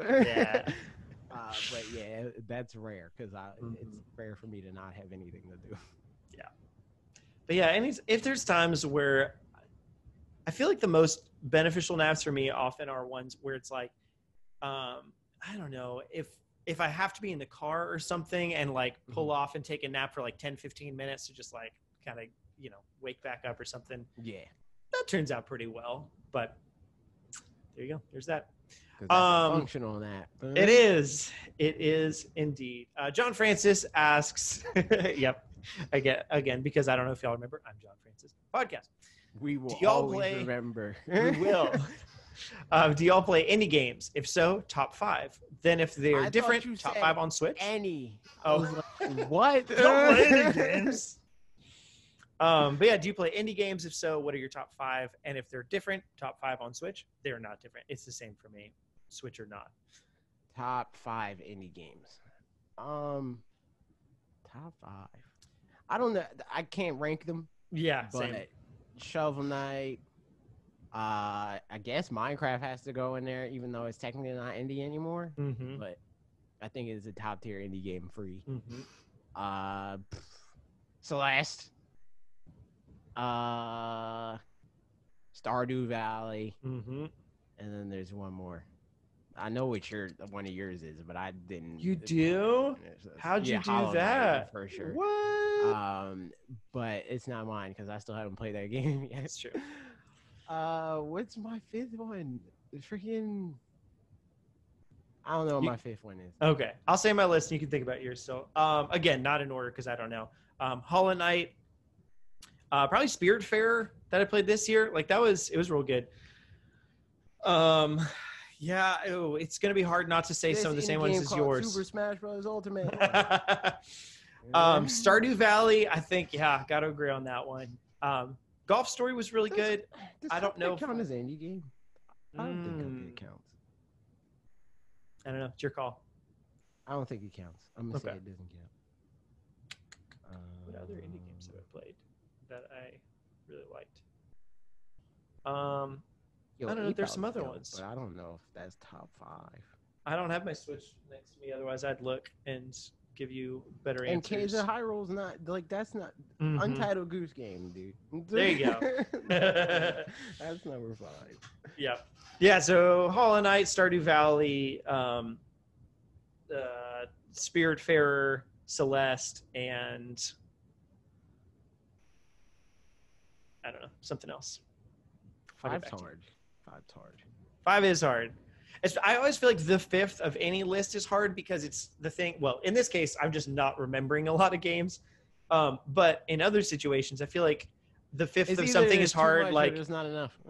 Yeah, and especially if you want to, like, if you're anything like me, somebody would ask, it's like, what's your 5 favorite bands? And then in my mind, I probably won't actually say the 5 specifically favorite. I would end up trying to like show that. I mean, this isn't recently, but I remember in high school, if somebody asked that, I would want to show like the breadth of the things that I listen to. So I'd like give 5 different genres of bands, even though like maybe there's less so like the top 5 and the more. It's more like here's the representation of my musical tastes in general. Exactly.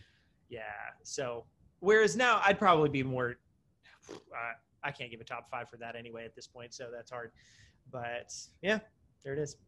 Top 5s are hard unless they're for videos. Like top 5s for video. Well, top 5s for videos are hard because of the other thing that I said. Like if it's too much, then it's like like what's the 5 here? Yeah, right. Like, I got like 12 ideas. Like, yeah. Last comment from Mike or Mike Mick, something like that. Mike Mick. That's Mick what Mick. I'm gonna say. Mick. I think it's Mike Mick. Thoughts on a new 3D Donkey Kong? Yo, we have a whole video about that. Technically 2. Oh yeah, that one's redacted, I guess. I think that one I've been randomly recommended. Okay, so like our videos aren't getting recommended like at all. Like, True. It's an interesting thing, but like even to me, your video from this week, I always want to click it from the homepage so that YouTube knows like people looking at the homepage want to click on not that I'm sure it doesn't do anything, but I mean right, yeah, it's negligible for just me to do it. Yeah. But I refreshed the homepage like after the video had come out. I refreshed it like 10 times before it finally populated with that video, and it's like, dude, I watch every video on this channel so like obviously I want to watch it. But I've been being recommended very old fanatixfour videos recently, and I'm like, why? I don't understand. I think that's part of the problem because YouTube's dumb. Because especially when they're Logan videos, they don't get good retention time. So like that brings down our average, because our average retention time from video when we post videos at bare minimum, it's very good. I'm not going to go into like the specifics, but our retention time now is good, but our average is brought down by older videos, and sometimes it's videos that we've made but they're just not relevant anymore. Yeah, and I think that's a big thing is like so much of conversation around Nintendo things or whatever has to do with what's going on right now. So like if there's a video that's like, will Nintendo make a new Animal Crossing game? Like no one's going to care about that video anymore because they came out, except for the one. It depends on what it is. I got recommended the one that you made that was like Animal Crossing will be the next, the biggest deal, something, that kind of thing. The one that I was right about? Yeah, and the first couple comments were like, this video aged well. And I was like, ha, success. But Yeah, so that, you know, and that was from forever ago, but I'm telling you, there's so many things that I've been saying for forever, and then when they happen, I'm like, yeah, and I could 100% like freaking parade it and be like, remember this video, and tweet it out, you know, but I just like silently to myself, I'm like, I told y'all. Yep. But we told y'all we're done. Yes, sir. There it is. We did a There it podcast. is. It was a grand old did. time. It was. Thank you, everybody, for listening. And subscribe to the YouTube channel if you haven't already, because that would be helpful. Do Actually, both you know of what? the things. If you watch on YouTube, go to anchor.fm/DTY, pick the podcast service that you like the best, and subscribe on there. And if there's a rating thing, rate it and say, hey, I like this podcast, or whatever you want to say, and give it a rating. And if you're on podcast services already, go to youtube.com/directly and click the subscribe button, because I might actually go in when I'm recording or when I'm editing the audio for this. If you're listening to the version on podcast, you'll probably already be aware this happened.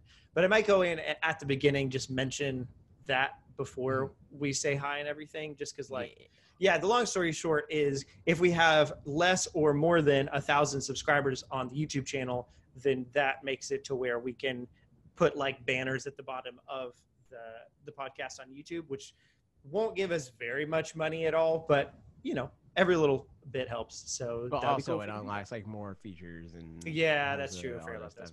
Which is cool. All in all, it would just be nice. Time. Yeah. True that. But that's Thanks. Peace. Bye-bye. Bye.